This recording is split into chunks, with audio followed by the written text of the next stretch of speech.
పిఠాపురం నియోజకవర్గం ప్రస్తుతం అనేక సమస్యలతో సతమతమవుతోంది. ప్రజలు కనీస సౌకర్యాలు లేక తీవ్ర ఇబ్బందులు పడుతున్నారు.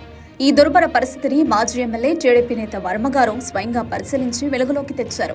గెలిపించిన నాయకుడు పట్టించుకోకపోవడంతో నిరాశలో ఉన్న ప్రజలకు వర్మగారు భరోసా కల్పిస్తున్నారు. సమస్య నేను తీరుస్తానంటూ ఆయన ప్రతి వీధి, ప్రతి గడప తిరుగుతూ ప్రజల కష్టాలను తెలుసుకుంటున్నారు. వారి సమస్యలను సావధానంగా విని వాటి పరిష్కారానికి తన వంతు కృషి చేస్తారని హామీ ఇస్తున్నారు. నియోజకవర్గ ప్రజలు తమ గోడు వినే నాథుడు లేక ఇన్నాళ్లుగా ఎదురు చూశారు.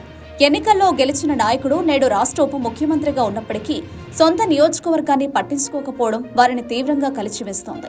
ఈ నేపథ్యంలో ప్రతిపక్ష పార్టీలు అధికార పక్షాన్ని నిలదీస్తున్నాయి. సొంత నియోజకవర్గాన్నే పట్టించుకునే డిప్యూటీ సీఎం రాష్ట్రంలోని ప్రజల సమస్యలను ఎలా పరిష్కరిస్తారని వారు ప్రశ్నిస్తున్నారు. పిఠాపురం ప్రజల పట్ల చూపుతున్న నిర్లక్ష్యం రాష్ట్ర పాలనపైనే నీలినీడలు కమ్ముకునేలా చేస్తోందని విమర్శిస్తున్నారు. మాజీ ఎమ్మెల్యే వర్మ మాత్రం ప్రజల్లోనే ఉంటూ వారికి అండగా నిలుస్తున్నారు. ఆయన చేస్తున్న ఈ ప్రయత్నం పిఠాపురం ప్రజల్లో కొత్త ఆశలు చిగురింపచేస్తోంది.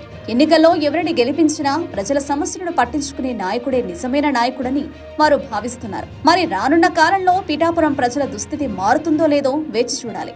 కానీ ప్రస్తుతానికైతే ఎన్నికల్లో గెలిచిన నాయకుడి నిర్లక్ష్యానికి, ప్రజల కోసం నిలబడిన మాజీ ఎమ్మెల్యే ప్రయత్నానికి మధ్య ఉన్న వ్యత్యాసం స్పష్టంగా కనిపిస్తోంది. ఈ పరిస్థితి చూస్తుంటే ఇదే బతుకు అని నిట్టూర్చక తప్పదు.